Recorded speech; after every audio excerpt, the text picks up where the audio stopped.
Yo, what's up sa inyo mga master? So, sa video na to, share ko naman sa inyo kung paano natin papalitan yung rear suspension nitong Aerox B3 natin. So, umpisa na natin agad mga master, no? Alright. Para makalas natin itong pinaka-stock suspension niya, kailangan natin ng pamihit na may sukat na 12mm at 14mm. Tulad na paalala ko lagi mga master, gumamit kayo ng tamang tools para hindi masira yung unit nyo at the same time hindi sumakit yung ulo nyo. Sa part na to, madali lang siya makalas dahil syempre, ito yung pinaka-tornilyuhan niya. Tapos dito naman sa baba na to, nandito yung pinaka-pihitan niya. Ayan o. Kita yung pinaka-tornilyo ng suspension. Dito sa side na to mga master, kailangan nating tanggalin yung pinaka-tambucho natin gamit ng 14mm or 14 na pamihit. Para yun dito sa mga tornilyo na to. Yan sa taas, tapos dalawang tornilyo sa baba. Shoutout kay Arn. Sorry. Tapos dito sa baba, D12 lang din yan. Dalawa lang din na nut yun. Kaya hindi na mahirap tanggalin. At pag nakalas na natin tong tambucho na to, easy access na tayo dito sa pinaka suspension niya sa kanang part. Umpisa na natin agad. Para mabaklas natin yung tornilyo dito na dalawa, kailangan natin siyang pihitin papunta dito. Or clockwise. Tignan nyo na lang ang direction ng kamay ko, ano. Pagka natanggal nyo na siya, ayun yung pinaka-itsura ng nut niya. Payo ko lang sa inyo, no, palitan nyo to ng stainless para hindi kakalawangin tulad netong stock. Dito naman, 14 yung gagamitin natin. Bali tatlo yan, meron dito sa baba. Kaya, ang pihit niya naman ay papunta dito. Sundan nyo na lang din yung direction ko, no. Ayan, so ganon, pababa. Itong tatlong tornilyo na to mga master, baka malito kayo ah. Itong nasa taas, yung mahaba. Tapos yung dalawa dito sa baba, yung maiksi. Dito sa portion na to, diskartehan nyo na lang mga master. Pero ang tornilyo dito ay 12.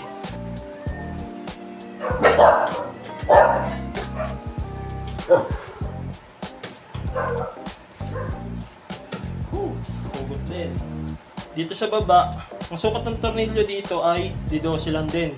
Tapos, para maluwagan siya, sundan nyo lang din yung direction ng kamay ko para mas madali.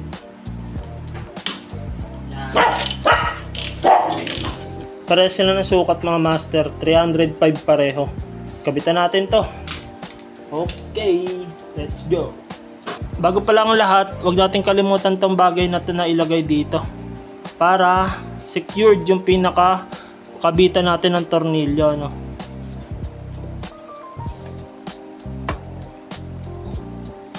Ay.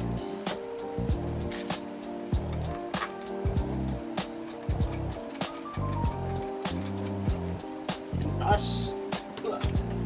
Ito naman siguro siya.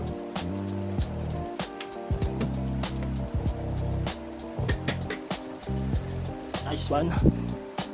Kabitan natin yung nut.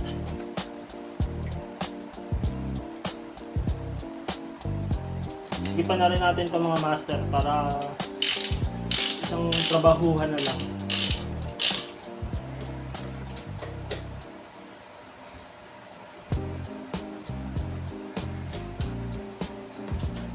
Dito sa kaliwang part, hindi na tayo mahihirapan masyado dahil easy access lang yung mga tornilyo niya dito sa taas at dito sa pinakailalim. Ang sukat ng tornilyo niyan pareho ay 12. Pagdating naman sa tools na gagamitin natin, para matanggal natin yung tornilyo dito, kailangan natin gumamit ng mahabang ganito. Tulad kanina mga master, ang pihit natin ay papunta sa baba. Bali, pag ganito. Sundan nyo na lang yung direction ko mga master. Yan.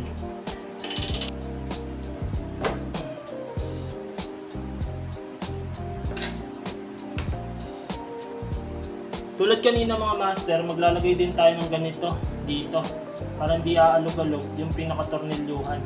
Tapos, pwede na natin siyang isalpak. Yes sir! Kabitan natin yung nut dito sa taas. Tapos, pwede na natin siyang higpitan para matimpla na rin natin, no, mamaya.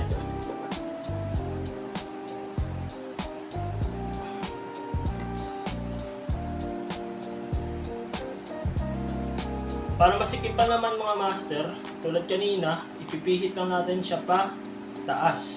Sundan nyo na lang yung direction ko, ano? Isa, dalawa,